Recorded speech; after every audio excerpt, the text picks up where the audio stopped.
I'm David Knowles, and this is Ukraine, the latest. Today, we bring you the latest updates from across Ukraine, discuss broader strategic questions for the year to come, and analyse the news that Russia's oil and gas revenues have plummeted by 37% in just 1 year. Bravery takes you through the most unimaginable hardships to finally reward you with victory. If we give President Zelensky the tools, the Ukrainians will finish the job. Slava Ukraini! Nobody's going to break us. We're strong. We're Ukrainians. Every weekday afternoon, we sit down with leading journalists from the Telegraph's London newsroom and our teams reporting on the ground to bring you the latest news and analysis on the war in Ukraine. It's Friday, the 19th of January, 1 year and 329 days since the full-scale invasion began. And today, I'm joined by Associate Editor Dominic Nichols, Assistant Comment Editor Francis Durnley, Energy Editor Jonathan Leake, and our guest is Senior Lecturer in Post-Soviet Security at King's College London, Ruth Diamond. I started by asking Dom for the latest news from Ukraine. Well, hi David, hi everybody. So let's start just inside Russia. A Ukrainian drone strike has satellite a very large oil depot in Russia's Bryansk region. This is initially coming from the local governor, although it's now all over the media, and I think you can probably see it from space as well. So Bryansk Oblast is that bit of Russia that borders Ukraine and Belarus, about 250 km southwest of Moscow. It's down in that sort of corner that wedges into the bit between Belarus and Ukraine. So Alexander Bogomaz, the regional governor, said more than a dozen fire engines had rushed to extinguish the blaze. And he said, early reports there were no casualties. However, unverified footage all over social media, and you'll see it on our website as well, shows very thick black smoke pouring into the sky as this huge fire rages alongside what appear to be, or used to be, storage tanks. Now, the last thing I saw about half an hour ago when I was checking up on this, Russian state media saying 4 oil tanks burning, and emergency services there have failed to bring the blaze under control. They say it's now more than 3 times its original size. Russian media is saying that it now covers some 1,800 square meters. It's a very, very large fire. Mr. Bogomaz wrote on Telegram, an aircraft-type unmanned aerial vehicle was suppressed by electronic warfare equipment of the Russian Ministry of Defense. When the air target was destroyed, ammunition was dropped onto the territory of the Klinsky oil depot. So Klinsky in the Bryansk area. Klinsky is very close to the Ukrainian border. It's only about 50 k's away. So, right, fine. If this drone's been suppressed, but it's still dropped its ammunition, then that's I'd say that was a successful attack. Anyway, news agency AFP said that the Ukrainian security sources had claimed later on in the morning, a couple of hours ago, claimed credit for the attack. Ukrainian media made similar claims again in the last couple of hours. And then in a statement given to RBC Ukraine, Ukraine's Military Intelligence Directorate, the GUR, said, so not quite taking responsibility, but they said such events regularly occur at military facilities on the territory of the aggressor state.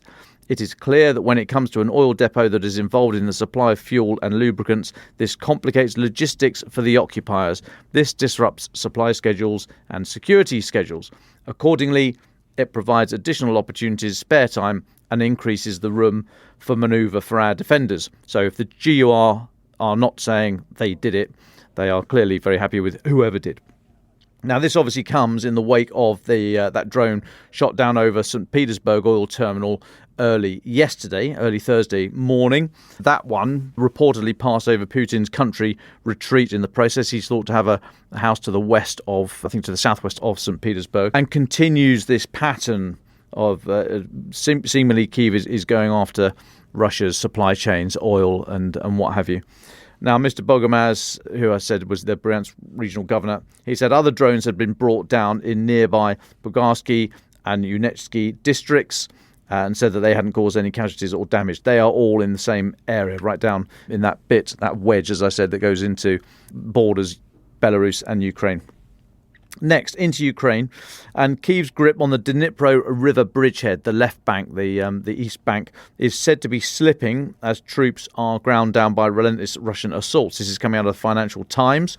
They were speaking to a Ukrainian reconnaissance soldier who said they are taking heavy casualties whilst holding a position on the East Bank, which they first set up last November, you may remember.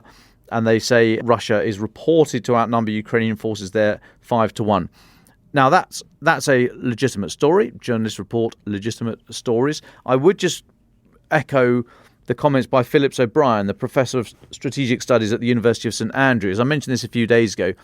Now, he said that it's very easy to take these reports because, of course, we're only hearing from the Ukrainian side. It's impossible to go and interview Russian soldiers. So we hear these stories from Ukrainian soldiers who have just been in combat. So they are largely, you could expect them to be quite traumatized. Their experiences are going to be very, very graphic and visceral. So Phillips O'Brien's making the point that we shouldn't just say, take it as one anecdote leads to data. That's not correct. So it is a story worth reading, but that doesn't necessarily mean that it is not. You wouldn't also get the same from the other side.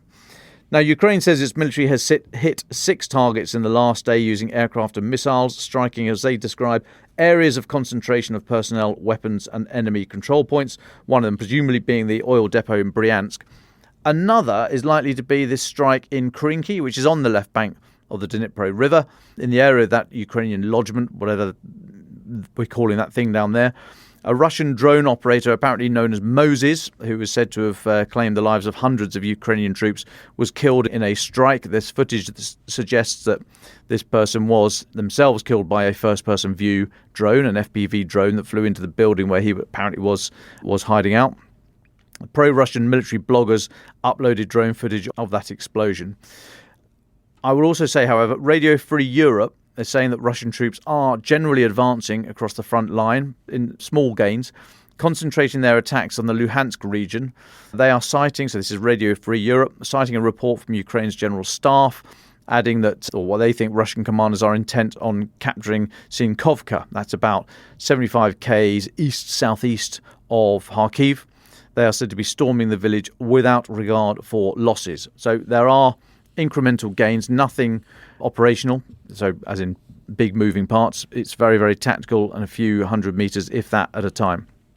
Now, staying in Ukraine, and Ukrainian partisans from Atesh, the Ukrainian resistance movement, and satellite imagery have confirmed that Ukrainian strikes against occupied Crimea in late December 2023 sank a Tarantal-class corvette near Sevastopol. Now, this is a previously unaccounted for successful Ukrainian strike against Russian maritime forces in Crimea. The wreckage of a border guard ship of Project 205P Tarantal, which was in Ukrainian naval service but taken by Russia after the war started in 2014, is said to be located at the pier of Grafska Bay in Sevastopol. The Institute for the Study of War has confirmed the claim using satellite imagery of the coordinates provided by Atesh, and adding they think the ship sank between December the 28th and 31st. Russian and Crimean officials had previously said that airstrikes around that time had been repelled, but then I wouldn't believe anything they say. And then finally, for now, the Russian parliament intends to formally question France's, no, not that one, as in the country, France's National Assembly on claims that French mercenaries have been fighting for Ukraine. Vyacheslav Volodin, who's chairman of the State Duma in Moscow, announced the move after the Kremlin said on Wednesday that its forces had killed dozens of foreign guns for hire, mostly French citizens, in a missile strike. It didn't provide any evidence for that claim whatsoever. And France has denied the allegations, insisting it has, cryptically, insisting it has no mercenaries in Ukraine, unlike certain others. I don't know what they mean there, but I'll leave you on that note, David. Thank you very much for all of that, Dom. Francis Sternley, you've been taking a look at some of the diplomatic and political updates. Would you like to talk us through it? Well, thanks, David. The headline that's caught many people's attention this morning is that NATO must prepare for all-out war with Russia in the next 20 years. That's coming from top NATO military official Admiral Rob Bauer. Evidently, the aforementioned pivot from denial and, some would argue, complacency to pretty frank alarmism is now in full swing as Europe awakens to the fact that a Trump victory in November is not an eccentric hypothesis, but may actually be the most likely outcome as things stand. Admiral Bauer said that while armed forces are primed for the outbreak of war, private citizens need to be ready for a conflict that would require wholesale change in their lives. Large numbers of civilians will need to be mobilised in case of the outbreak of war, and governments should put in place systems to manage the process, he told reporters after this meeting of NATO defence chiefs in Brussels before some 90,000 NATO troops begin the bloc's largest military exercise next week since the Cold War. We have to realise it's not a given that we are at peace, and that's why we are preparing for a conflict with Russia. But the discussion is much wider. It is also the industrial base and also the people that have to understand they play a role, he said. He then went on to praise Sweden for asking all of its citizens to brace for war ahead of the country formally joining the NATO alliance. That has actually led to a surge in volunteers for the country's civil defence organisation and a spike in sales of torches and battery-powered radios. It starts there, Hauer said. The realisation that not everything is plannable and not everything is going to be hunky-dory in the next 20 years.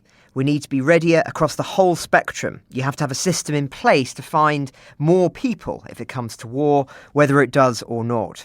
Then you talk mobilisation, reservists or conscription.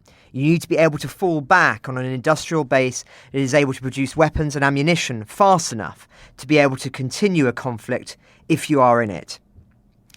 David Cameron, too, Britain's Foreign Secretary, yesterday warned against 1930s-style appeasement of Vladimir Putin and promised Britain would keep supporting Ukraine in the struggle of our generation, his phrase. He urged Britain's allies not to push for peace talks between Kyiv and Moscow, arguing that unifying behind Ukraine was the best way to end the war.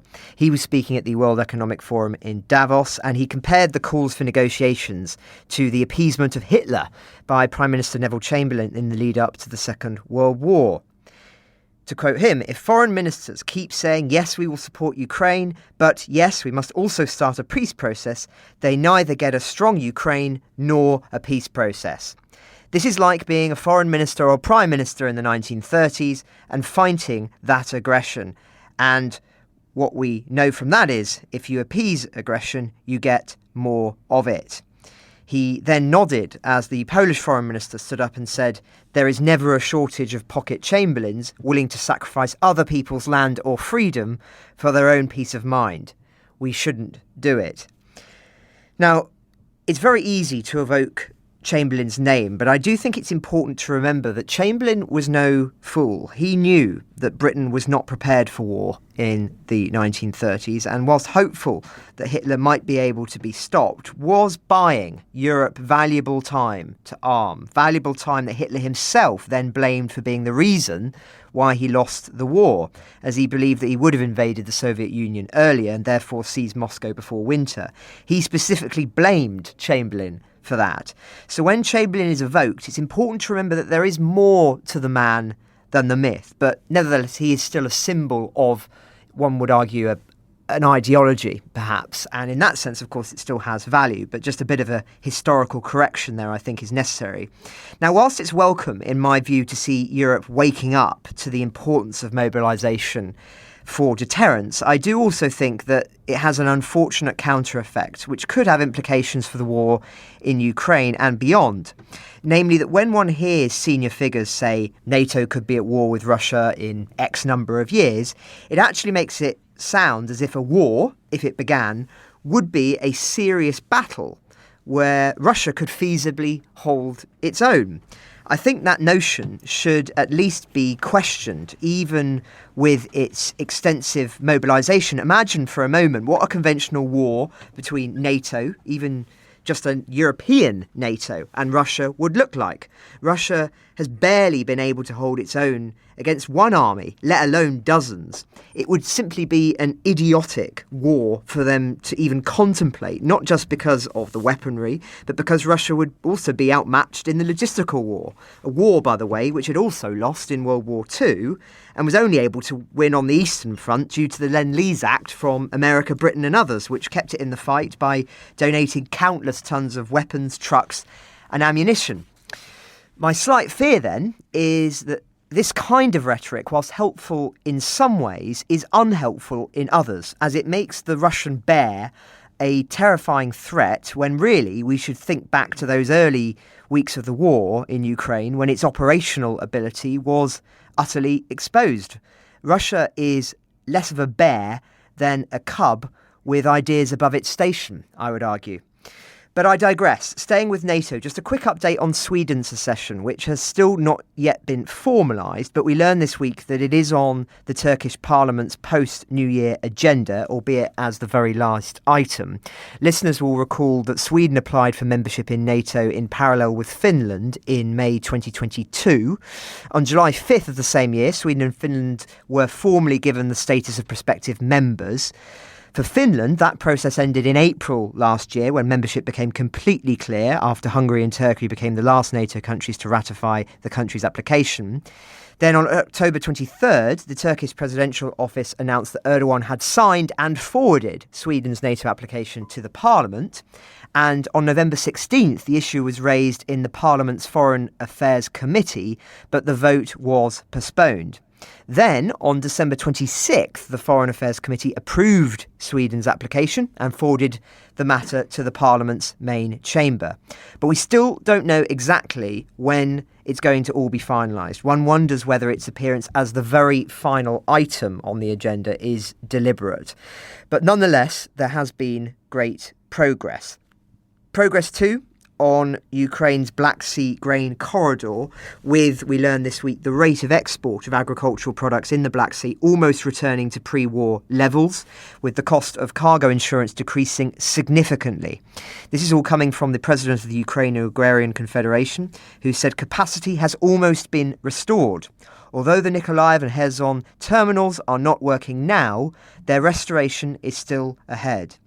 He also clarified that Ukraine, in order to protect the maritime export corridor, installed new weapons on the Black Sea shores that hit hostile targets that harm the transportation of grain. And this is leading to some analysts this morning arguing that the only strategy that works with Russia is a threat of symmetric retaliation against their critical infrastructure. He also praised the support of Great Britain, which declared its readiness to use military aircraft to escort ships owned by British companies. It is very important, he said, that it was the British insurance company that was the first to insure transportation. Now there are already 4 countries that insure transportation, and the cost of insurance has decreased significantly. Today it is 1.25% of the cost of cargo, and we started with 7%. Because we have shown that we can protect these ships, the cost of insurance has dropped significantly. Now, I know it's been a while since we've talked about the grain deal and grain corridors in detail, but as we said when it all kicked off, until there were tangible alternatives in place, it seemed likely that Russia would hold all the cards in terms of pushing the UN to grant sanction alleviations in order to restore the grain corridors of Ukrainian produce. Now that alternative routes have been found, that diplomatic asset is being stripped from Russia. More promising news for Ukraine, of course, in the form of the Polish truckers, who have been blocking border points with Ukraine since November, in that they have now reached an agreement with the government and have suspended their protests. That was quite often used by Russia as an example of how divided Europe was about Ukraine. So with that being alleviated, they lose another tool to sow discord with. And just finally, a story from closer to home reported in our paper is that Jeremy Hunt, the British Chancellor, has vowed to launch a further crackdown on Russia amid fears that Putin is using countries such as the United Arab Emirates to dodge Western sanctions. He said the issue of the Kremlin sanctions evasion remained a concern at the highest level. As he said, world leaders were exploring ways to toughen it up in the meetings in Davos. Several companies used the UAE and had been sanctioned by the US for selling aircraft parts and equipment to Russian firms. The US Treasury took action against one UAE-based shipping company on Thursday, and last November the UK also sanctioned a network responsible for channeling more than $300 million in gold revenues to Russia. Asked if Britain and other Western countries are doing enough, Mr. Hunt said, dealing with people who are getting around the sanctions we have against Russia is on the agenda at every finance ministers meeting that I've gone to with my G7 colleagues. And it really does matter, because the longer that Russia is able to afford the war in Ukraine, the longer that war will go on. Strong words, David, but are the actions from other global partners enough? Well, thank you very much, Dom, and thank you so much, Francis, for all of that reporting. Let's go now to another debutant this week on the Ukraine the Latest podcast, Jonathan Leake, the Telegraph's energy editor. Jonathan, you've written a really fascinating read on the website. The headline is Putin's Petrodollars dry up as Arab-Russian cartel loses its grip. I would recommend all of our listeners go and read it. We'll put the link in the podcast description. But let's start at the beginning. Jonathan, you write, quote, Vladimir Putin is facing a drain on the Kremlin coffers that threaten to sink his war machine. Can you talk us through what's happening? Yeah, so I think it's worth just going back to the days before the war and looking at what happened in terms of Russia's exports and our use of those exports.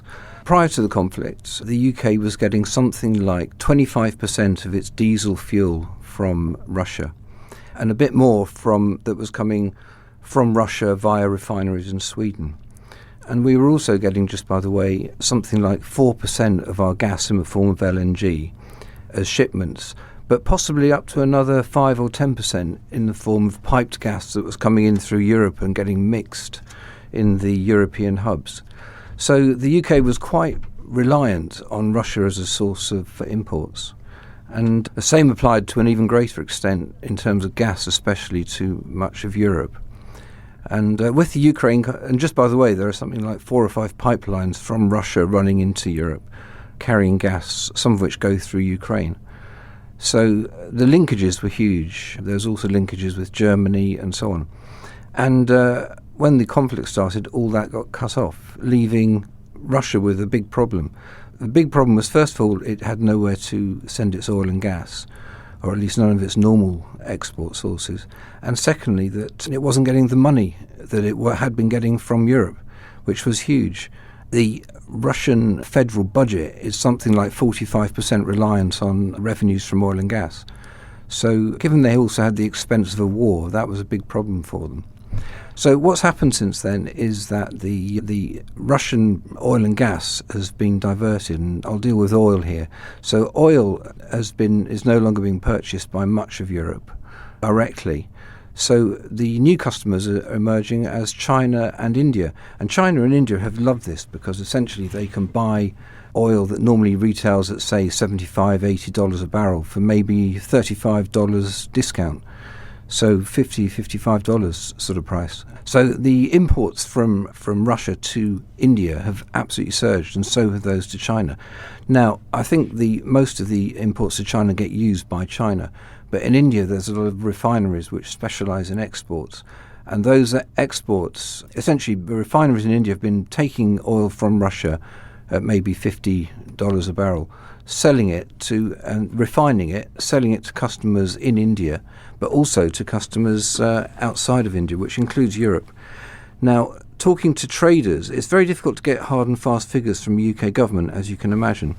But you can see what's happening by looking at the import and export data from India produced by the UK government, but also the trade flows which are reported to analysts. So speaking to people like Panmure Gordon, where Ashley Kelty is the Director of Research, he figures that something like 25% of the diesel reaching the UK now is coming from India, and that a large chunk of that, maybe 30 or 40%, is going to be of Russian origin. If you talk to Onyx Capital, which is an oil derivatives trader, they say exactly the same thing.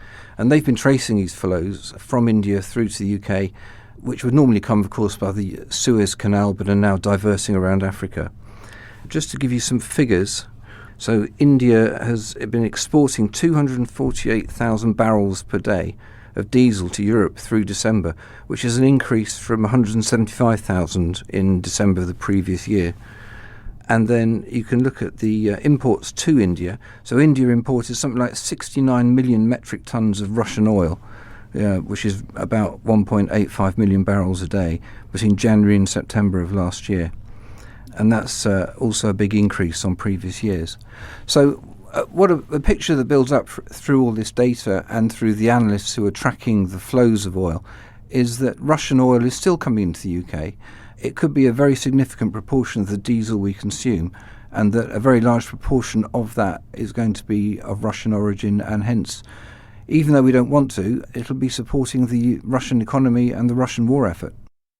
Jonathan, thank you so much for explaining all of that. Could we bring OPEC into this conversation? It's a big part of your article, and it's some context, I think, which is important for our listeners to understand. So could you just talk about how OPEC fit into all of this and why you think its control of this trade is slipping? Yeah, so OPEC was founded around 1960 by 5 of the world's then biggest oil-producing nations. And essentially, it was a reaction to what had been the control of Middle Eastern oil by American and UK interests. And you can see why back then there were good reasons for them wanting to take back control and take back the money that went with the flows of oil from the Middle East, essentially, although Venezuela was part of OPEC back then, and essentially control those resources and the future money they bring in. OPEC subsequently expanded to 12 members. And through the 60s and 70s and 80s, they had a pretty much iron grip on the flow of oil from the Middle East to the rest of the world. And as they controlled a very large chunk of the world's oil resources, they could effectively control the oil price. Now, in the 2000s, the number of sources of oil began to increase, and many of those sources were outside of OPEC. So OPEC began to lose control a little of its ability to manipulate prices. So in 2016, OPEC expanded to what's now called OPEC Plus, and I think there's about an extra 10 members joined, one of which was Russia. Essentially, that was an effort to maintain control of the whole international oil markets. But unfortunately, if you enlarge from 12 to more than 20 countries, you're going to find that not all of them have the same interests and the same commitment to the cause. So what the OPEC Plus era has seen is a kind of fracturing of the former alliances that held OPEC together. Recently we saw Angola quitting OPEC Plus because it said that OPEC Plus no longer aligned with what it needed. And so first we've seen OPEC fracturing a little, and secondly we've seen an enormous increase in the output of oil from other countries which don't belong to OPEC, OPEC Plus, and which are more aligned with the US. Now, the biggest of those is the US, whose exports of oil have increased enormously. I think what's happened there is that they have an area called the Permian Basin, which essentially is very rich in oil, but where the technologies of the past didn't enable all the oil to be extracted. Well, the new technologies have changed all that, and they've pushed the USA into being one of the biggest players on the global oil markets. It's got enough to supply itself and export. So American oil has really increased by something, I think it's in the region of something like 500 or 600 million barrels a day, and that's just the increase. And then you've got other countries like Guyana, Brazil, and Canada coming up as well. So what's happening essentially is that even though the world's demand for oil is growing and the world's supply of oil, the world's supply of oil is growing too, and possibly a bit faster. So one result of that is that prices haven't gone up in the way that some expected, because supply is managing to keep up with and slightly outstrip demand. And the other result is that OPEC has lost market share. In other words, it used to control something like 60% of the world's supply. It's now down in the 40s. And the consequence of that is that they don't have as much of a grip. They're not such of a market maker as they used to be. If you join those two things together, reducing market share and not much agreement between OPEC's members, then you begin to see OPEC's grip weakening significantly, and not a free market, but a freer market beginning to emerge. Final question from me then, Jonathan, before we go to Ruth. Let's bring all these threads together. What do you think this means for Russia and the war? The Russian economy, as we've already said, is very dependent on oil and gas, and especially the government. The government gets 45% of its revenues from oil and gas. So the American Treasury estimates that revenues have gone down by something like 40% for the Russian government. Now, that might be a bit of wishful thinking, but if it's gone down at all in the face of what's a very expensive war, then that's a very destabilising factor. And it means that Putin's government must be very worried about the level of income it's getting and its ability to not just manage the war, but to keep people happy, as it were, at home. And by happy, I mean just supplying the basics, education, health, all the things that a government should do.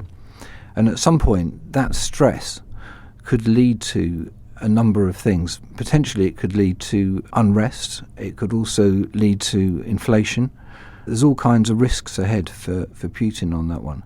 And just as a thought for the future, the Americans have made it very clear that this is not just some temporary squeeze, and that if they are able to continue their policies, which obviously depends on the results of the forthcoming election, then they will continue this approach until 2030, because they want to drive Russia down as a dominant force in the world's energy markets. So in the short term, by which I mean a year or two, big problems in financing the war and all the other commitments that Putin has. And in the longer term, unless there's a peace and a reconciliation, then continuing pressure for the next several years potentially. Jonathan Leake, thank you so much for your time. That was really fascinating. Thank you so much for joining us on the podcast. Let's go to our final guest then today, Senior Lecturer in Post-Soviet Security at King's College London, Ruth Daemon. Ruth, thank you so much for joining us. Can we start with a fairly broad question? Could you just give us your thoughts on where you think we are in the war and what the implications of those thoughts are for the coming year? Yeah, sure. So I think not much has changed really in the last few months. We're in a kind of period where both the start and the end of the war look a long way off. And it seems to me unlikely that that's going to change significantly by the end of the year. I think maybe this time last year, there was an expectation that a potentially successful Ukrainian counteroffensive could radically shift the dial on the war. That obviously hasn't happened. So we're in a stalemate, I think, although one thing that we are likely to see over the course of this year is, I think, push diplomatically, politically by Russia to shift their fortunes on the international stage, the international perceptions of the war. And I think that's going to be tied closely to the American presidential elections in November. So if there is a kind of significant shift by the end of the year, it's likely to be a result of that, I think. Just picking you up there, what do you think have been the most important developments over the last few months? You said that you don't think much has changed. We're in a bit of a stalemate. Where do you see, if you do see changes, where do you see them? Well, I mean, over the last few months, obviously, and we've already heard about this earlier on, the Ukraine's success in the Black Sea, I think, is a very significant factor, and not just economically. It's very important for all sorts of reasons. I mean, the fact that the Ukrainians managed to push Russia out of, not entirely, but to some extent dislodge Russia from their naval bases in Sevastopol in Crimea and move to the east of the peninsula and actually relocate some ships to Russia itself. That's very significant, and it's politically significant because of the importance of a Russian military base in Crimea, which has been a Russian preoccupation since the collapse of the Soviet Union. So I think that's been significant in all sorts of ways, possibly the most important development. But the second very important development, I guess, is a kind of lack of development, a recognition that the counteroffensive, apart from the Black Sea, that the counteroffensive has not been successful in the way that was expected. And that's forcing everyone, I think, to rethink how they approach the war, both in Ukraine and in the West as well. Are there any subjects or issues you think the media like us and the public and our listeners should be more aware of than we are?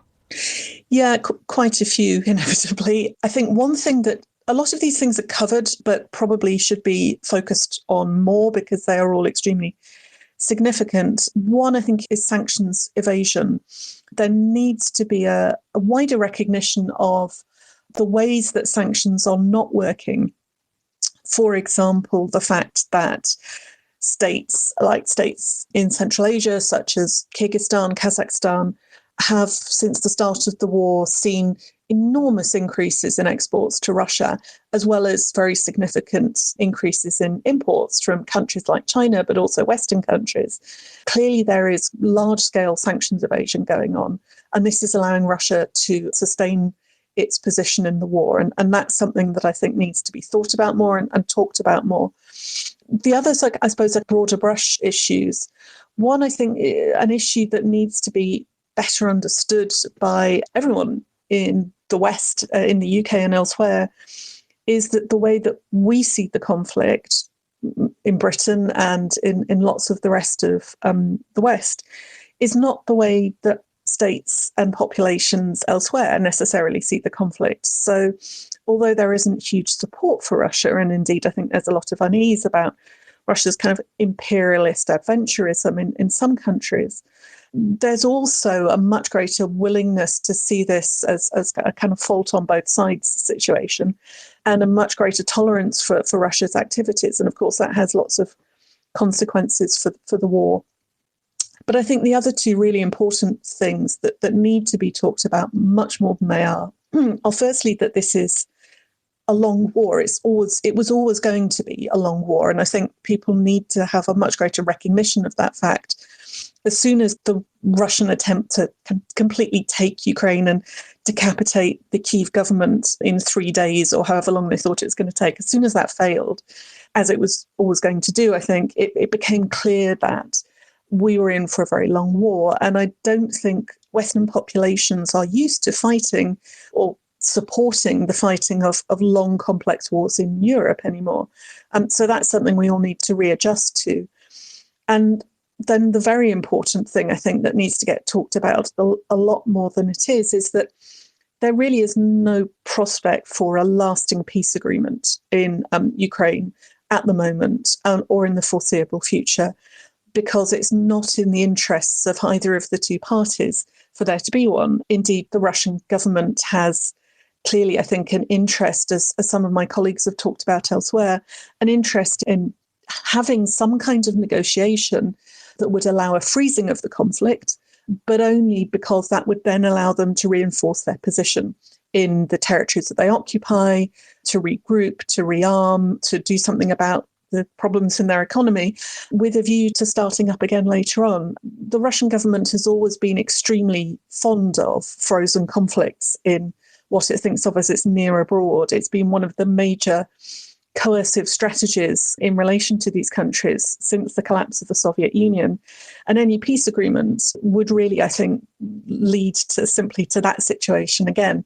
So I think a better understanding of the non-possibility of a lasting peace agreement and that we're in this for a long time. I think one question I'd like to ask you, which links quite nicely to this, is to ask what sort of frustrates you most about conversations you hear and maybe you're part of in the West at the moment? There's a very long list there, so I'll be brief. But I think they all really come down to the same thing. Not something that you hear much from people in Britain, I have to say, but in parts of Europe and in some kind of quarters in the United States, there's a sense that I've had since the start of the war, and it's still there, unfortunately, that once the fighting stops, we can somehow go back to the world before February 2022. And that's just not possible. We're in a different environment now. The relationship to Russia is changed, and there's no way back to the kind of uneasy, pragmatic kind of working relationship that a lot of states had with Russia before. So it's been a kind of paradigm break, a break point in European security and international security. But of course, that comes with lots of consequences that people don't want to address, including military spending, thinking seriously about the risk of conflict, accidental or deliberate, with Russia, the budgetary choices that come with that, all of these things that people in Germany and France and the United States and elsewhere have not wanted to talk about. But we're there, and getting people to understand that we are in an entirely different world now from the world before February 2022, I think is probably the single most frustrating thing. The second thing that I think is, certainly in my experience, kind of frustrating is an idea that the really big risk is Putin going, right, dying or being removed and chaos ensuing, and that therefore somehow putting up with the devil you know is better than thinking about an alternative. And this is very problematic because I think it leads to, in some quarters, to excessive caution in thinking about what kind of support the West is willing to give Ukraine, because there's a risk that if, for example, Ukrainian actions could lead to, let's say, the loss of Crimea, and this could have implications for Putin. The real problem, I think, is a reluctance to admit that Putin is not a young man. He is not going to be in power even really in the medium term. I mean, in the next 10 years, it's hard to see that he's going to have a kind of firm grip on power. But people, I think, are reluctant to think about that because it's scary, frankly, for a lot of people. So there's a kind of short-termism in thinking about the relationship with Russia rather than a willingness to recognise what's coming inevitably. Just one more question from me, Ruth. Thank you so much. This is really, really interesting because I know Dom and Francis will want to jump in as well. But what's your... I mean, this is something we've talked about on the podcast quite a lot, and it's popped up a lot in international diplomacy over the past 2 years. But what's your understanding of the current state of relationships between Russia and, well, the other states that were in the Soviet Union, aside from Ukraine?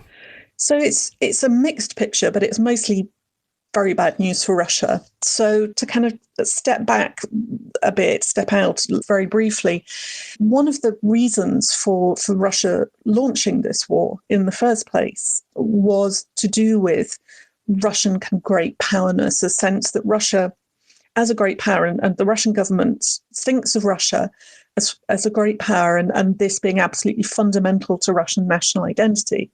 That depends on Russia's ability to not just influence, but really control the region around it, what it thinks of as its nearer abroad, to the other states that used to be part of the Soviet Union. And that obviously, together with a desire to kind of reset the strategic map of Europe in a way that pushed NATO back, these were the two kind of big, I think, geopolitical reasons to start the war in the first place.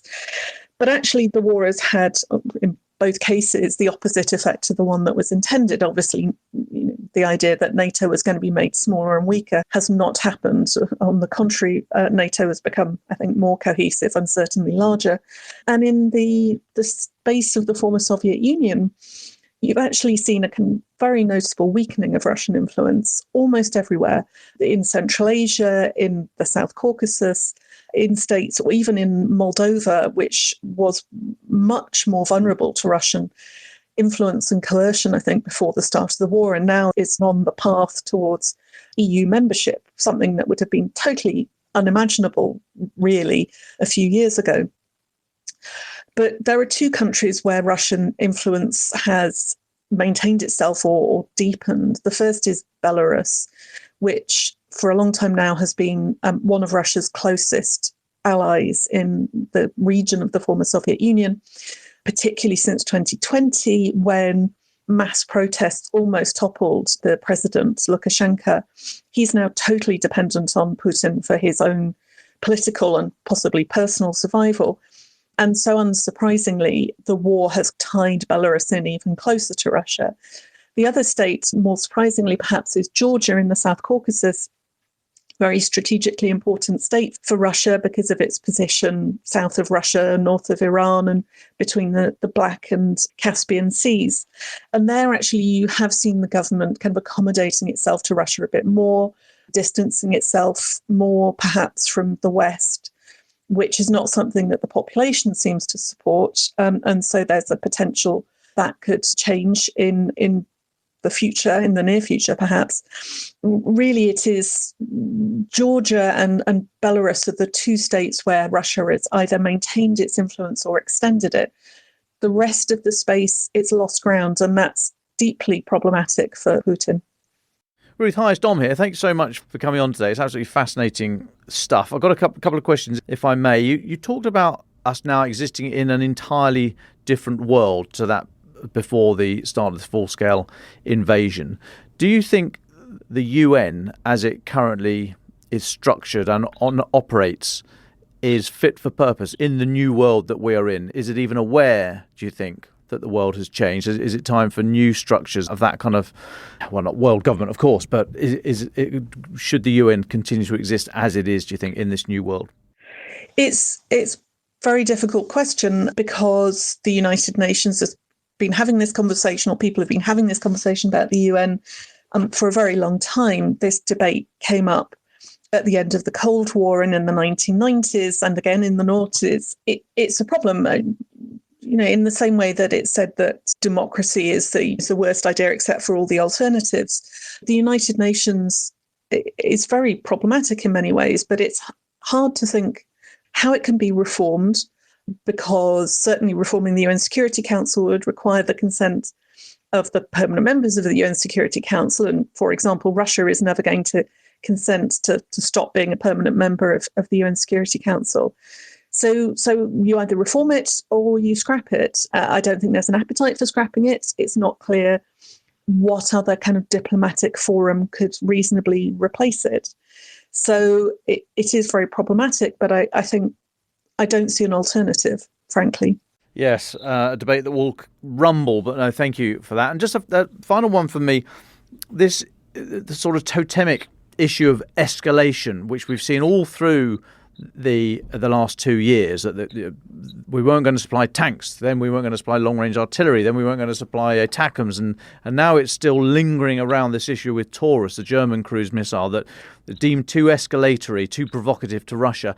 Do you see it that way? And is it possible to draw the sting out of this idea of provocation and escalation, or are these very real diplomatic poo traps that we should be very cautious about stepping anywhere near? It's something that's difficult to talk about, and one has to be extremely cautious because the stakes are so high, of course, as we all know. But I think this is one of the great kind of frustrations of the Western response to the war, at least it is for me. A constant anxiety about escalation and red lines, and whether we are or might be stepping over some of Putin's red lines, which seem to shift continuously.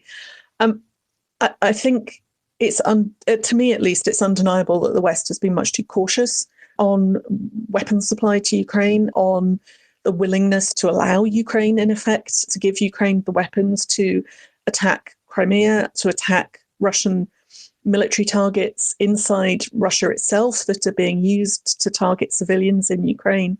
So I think it's a significant problem. It's one that's still an issue, as you say. We've just seen it in relation to the Bundestag and the vote on Taurus. It's also an issue, I think, to some extent in the United States. And it's if we are going to continue to support Ukraine, and at this point I don't see an alternative to that, nor would I want to see an alternative to that, then there has to be a kind of, I think, much more willingness to challenge this idea of escalation and red lines. I mean, the escalation is coming from Russia. And I think one of the significant issues that, again, a lot of Western policymakers are failing to grapple with is the fact that failure to support Ukraine will itself lead Russia to escalate, right? So if the escalation is coming from Russia, then doing nothing is going to in itself produce further escalation, to which the West will have to respond. So I don't think there's any way out of that dilemma other than to decide that there is going to be more support for Ukraine in order to actually push back against Russian aggression. So, I think that's become clearer over the course of the war. Thanks, Ruth. It's Francis here. That's a really interesting point. I just want to go back to what you were saying, very interesting, on the impact on other countries, particularly those in the former Soviet Union influence of this war. I just wanted to ask what your feeling is on the question of China and Russia's relationship with China. There's a lot of smoke and mirrors, but it does seem that their relationship has been strengthened by this conflict. Do you agree with that? And what do you think is the direction of travel and the nature of that relationship? Do you see China as sort of rubbing its hands with glee at the way that Russia has been forced to rely on it? Or do you think actually that this really is a true partnership of equals in a sense? No, it's not a partnership of equals. It wasn't a partnership of equals even before the start of the war. Of course, after 2014, when Ukraine lost Crimea, when Russia annexed Crimea and then facilitated or created a conflict in eastern Ukraine, Western states introduced sanctions. And that, of course, increased Russian dependence on the economic relationship with China. So already from 2014, you can see a significant shift, I think, in the balance of the relationship. But that's been turbocharged by the war. it seems to me that there are enormous advantages in the war for China. And so I know that a lot of policymakers in capitals in Europe and again in the United States, there's a certain impatience perhaps with the focus on Russia, in the sense that really we should be worrying about China, right? Actually, I don't think we can separate those two issues out now, because there are clear advantages for China, it seems to me, in this war. China is essentially getting an increasingly asymmetric relationship with Russia in a way that benefits it. But it's also watching the West and Russia fight, in effect now, watching the West expend lots of military equipment and a huge amount of money on supporting Ukraine against Russia. So it's seeing its competitors in the West potentially distracted, engaged elsewhere. And it's also getting, as I say, the benefit of a hugely unequal relationship with Russia. So there are lots of upsides to the conflict, I think, for China. Obviously, if the war were to spill over and become a wider war, that I suspect would not be good news for China, because that would have implications for the Chinese economy. But at the moment, it seems pretty good from the Chinese point of view, I would have thought. Well, thank you, Ruth, so much for your time and for answering all of our questions. Let's move to our final thoughts then. Dom Nichols, would you like to go first? Yeah, thanks, David. So last night, as I said yesterday, I was at the French ambassador's residence here in London for the joint Franco-German New Year's celebration drinks. All very nice. I only spilt drink a few times, a bit of spinach in the teeth, but generally got away with it. I was speaking to a very senior German diplomat about that Taurus vote in the Bundestag that we talked about yesterday. And as we suggested yesterday, this diplomat was saying that, yes, it was fraught with internal politics rather than being a pure vote on Taurus. The diplomat said that this issue of escalations we've just been discussing is still very live in German politics, and that Chancellor Olaf Scholz is not yet decided which way he wants to go. Now, the individual I spoke to didn't then offer an opinion. When he said Scholz has not yet decided, he didn't say if that was because he was more concerned about Scholz is more concerned about the politics, or if he genuinely hasn't made up his mind as to whether or not he wants to send Taurus yet. But very interesting that was, as we thought, more internal German politics, of which more to come, I'm sure. The individual I spoke to also talked about the shoot down earlier this week of that A-50 airborne command and control plane, Russian plane over the Sea of Azov. And I suggested at the time that it was an ambush, as in a pre-planned, a lot of effort gone into making sure that the right weapon system's in the right place to grab that plane when it could. It sounds like that was the case. It seems, from what I'm told, that a Patriot system, air defense system, was brought forward by the Ukrainians. It had to go much further forward than they would otherwise like to put it, in order for its maximum range, or for it to be able to reach the A-50. But in so doing, it was well within the range of Russian weapons. So it was very definitely a sort of shoot and scoot from the Patriot, which speaks of the level of risk that Ukraine is willing to take with signature pieces of equipment, but also the amount of planning that must have gone into that would have been quite phenomenal. Now, on that last point, I note today's British MOD update saying that Russia has moved its remaining A-50 planes back to only operate over its own territory in a bid to protect them from Ukrainian attacks. The MOD today is saying that another A-50 has been sighted over Russia's Krasnodar region. That's the bit of Russia east of Crimea and the Russian end of the Kerch Bridge. It borders the Sea of Azov and the Black Sea to the south. And it, like I say, from there it leans out into the Kerch Bridge. The MOD said this activity, i.e. pulling the planes back, is highly indicative of a reduced risk appetite for the airframes and an attempt to preserve remaining A-50 at a loss to Russia's overall effectiveness over Ukraine. So an immediate effect, a very complex and very risky operation, but has had an immediate effect on the risk Russia is prepared to take, seemingly, with its very rare and signature piece of equipment such as the A-50. A very interesting evening all round, and nice canapes. Thanks, David. Thank you very much, Dom. Let's go to Francis Dearnley next. Well, thanks, David. I hope Dom took a box of Ferrero Rocher to the ambassador's reception. We've talked a lot on the podcast about the importance of the war of perception. And what I mean by that are these sort of narrative periods of the war and how that influences public opinion and, more importantly, political opinion, which, of course, is highly relevant in the German context that Don was just talking about, and whether to give Taurus or to give tanks, etc.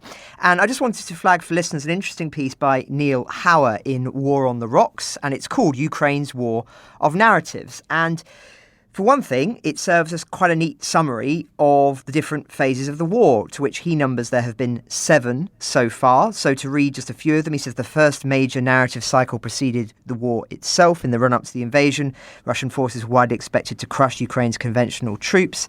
Then, as the euphoria of the unexpected victories in the war's opening stages for Ukraine faded, another phase of the war and its perceptions set in.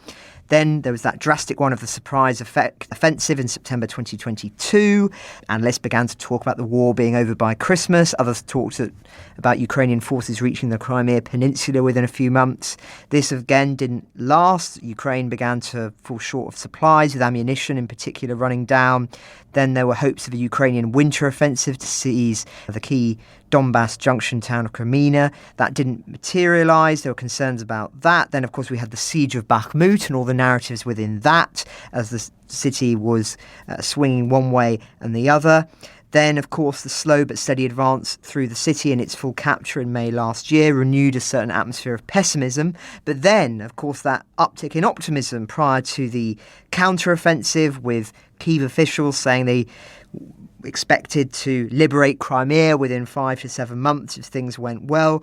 And now we're seeing perhaps the pendulum swing back to pessimism again after, of course, the counteroffensive and uncertain questions about the trajectory of travel. So it's very interesting, I think, just as a sort of short summary of the various different phases of the conflict and how that's influenced various perceptions of it, as well as just offering, I think, a cautionary tale in anyone who has definitive viewpoints on how this war is headed. That is not how history works, as I've said many times on the podcast. Anyone now who looks at, say, the logistical quadrant or the economic quadrant or the military numbers quadrant and says, well, based on that, Russia will win or Ukraine is absolutely determined to do this, is simply not understanding the way that history works, which is always twists and turns, important relationships, important decisions made at critical moments. If one were, as Neil says in his piece, looking at this war purely on paper and in theory, then we would not be almost 2 years into it. It would have ended in a matter of weeks, as Ruth said earlier. So I just think caution, caution, caution. And this piece is an interesting essay in caution. So I recommend it to listeners, and we'll put the link to it in the show notes. Thank you very much, Dom and Francis. Ruth, as our guest, would you like the very final words? Everything that we are doing, that we're talking about, that we're thinking about, that politicians are deciding now, that will have consequences for the course of the war. It's very easy to think that this is out of our hands. It's absolutely not. So I think recognising the importance of everyone's kind of decisions now, the critical importance of it, and not being pessimistic about a kind of predetermined outcome to the war. I think that's one of the key things to bear in mind. Ukraine the Latest is an original podcast from The Telegraph. To stay on top of all of our Ukraine news, analysis and dispatches from the ground, subscribe to The Telegraph. You can get your first 3 months for just £1 at www.telegraph.co.uk/Ukraine the Latest. Or sign up to Dispatches, our world affairs newsletter which brings stories from our award-winning foreign correspondents straight to your inbox. We also have a Ukraine live blog on our website, where you can follow updates as they come in throughout the day, including insights from regular contributors to this podcast. You can listen to this conversation live at 1 p.m. London time each weekday on Twitter Spaces. Follow The Telegraph on Twitter so you don't miss it. To our listeners on YouTube, please note that due to issues beyond our control, there is sometimes a delay between broadcast and upload. So if you want to hear Ukraine the Latest as soon as it is released, do refer to the podcast apps. If you appreciated this podcast, please consider following Ukraine the Latest on your preferred podcast app. And, if you have a moment, leave a review, as it helps others find the show. You can also get in touch directly to ask questions or give comments by emailing ukrainepod@telegraph.co.uk. We do read every message. And you can contact us directly on Twitter. You can find our Twitter handles in the description for this episode. As ever, we are especially interested to hear where you are listening from around the world. Ukraine the Latest was produced by Giles Gear, and the executive producers are David Knowles and Louisa Wells.